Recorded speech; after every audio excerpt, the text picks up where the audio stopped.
Dado los siguientes experimentos, indicar en cuál se produce inducción electromagnética en la bobina conductora. Primero dice, un imán que se acerca o se aleja de la bobina. Acá tenemos el primer caso en el cual el imán está en movimiento, se puede acercar o alejar a la bobina que está fija. Segundo, la bobina gira con frecuencia angular constante sobre su eje, frente al imán. Acá tenemos, y acá la bobina va a girar, pero con velocidad angular constante frente al imán. Y la siguiente, la bobina gira con frecuencia angular constante perpendicular a su eje. O sea, ahora está girando, pero en forma perpendicular a su eje. Ahora está como el caso anterior, pero ahora girando, ¿no? Entonces veamos esos casos, ¿ya? Bueno, en este caso estamos hablando acerca de lo que es la ley de Lenz, en el cual se dice de que una variación en el flujo magnético puede producir una fuerza electromotriz, y por lo cual obviamente se producirá una inducción electromagnética, pues, ¿no? Claro, entonces vamos a ver cómo sería en este caso. Profe, en este caso estamos viendo que el imán está en movimiento, que puede tanto acercarse como puede alejarse, ¿no? Con una cierta velocidad constante. Recuerda que al ser un imán, por el polo norte salen las líneas de inducción. Estas líneas de inducción van a salir de tal manera que van a atravesar al espira. ¿Está bien? Van a atravesar al espira. Obviamente, y esa cantidad de líneas que atraviesan se le conoce como el flujo magnético. Bueno, entonces, como te estaba recalcando, esas líneas van a hacer que el flujo aumente o disminuya. O sea, mejor dicho, el flujo varía. Si se acerca el imán, obviamente el flujo aumenta, ¿no? Si se aleja el imán, el flujo disminuye porque habría menos líneas. Entonces, esto quiere decir que sí se produce. Se produce una inducción electromagnética. Entonces, la primera obviamente es correcta. ¿Está bien? Vamos a poner entonces, sí, ¿no? Se produce.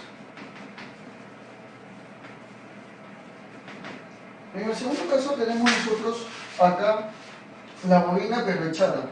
El imán para nada se aleja ni se acerca, está en reposo el imán. Las líneas de inducción son incapaces de poder, en todo caso, atravesar a dicha espira. A pesar de que la espira gira con rapidez constante, las líneas no ingresan a ella, por lo cual el flujo no cambia, el flujo sería nulo simplemente. Entonces vemos que el flujo magnético no varía.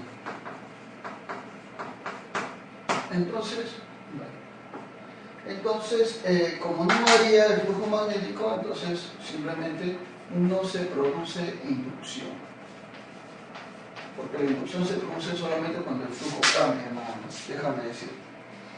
Muy bien, y vamos a ver el tercer caso cuando el imán está en Serapio Torres y obviamente va a girar con rapidez angular constante. Se está girando sobre un eje perpendicular al anillo, ¿no? ¿Qué va a suceder en ese caso, profesor? En ese caso, cuando la espira esté frente al imán, las líneas de inducción magnética van a ingresar sobre el anillo. Claro. De tal manera de que se va a generar un flujo magnético. Pero ¿qué es lo que pasa? Que mientras que va girando, la cantidad de líneas va a cambiar, ¿no? Va a cambiar. De tal manera que cuando este de acá esté en forma transversal, o sea, cuando nos esté mirando de frente la argolla, ninguna línea va a poder ingresar. O sea, va a haber momentos en el cual el flujo es mayor que cero y también va a haber momentos en el cual aumente y disminuye y también va a haber momentos en el cual sea cero. O sea, quiere decir que el flujo magnético sí cambia en este caso. Entonces, decimos acá el flujo magnético varía. Entonces, si varía el flujo magnético, eso quiere decir que sí se produce. si se produce inducción electromagnética. Muy bien. Entonces, en los cuales, ¿dónde se produce, profesor? Se produce en la primera y en la tercera. Decimos que sería 1 y 3.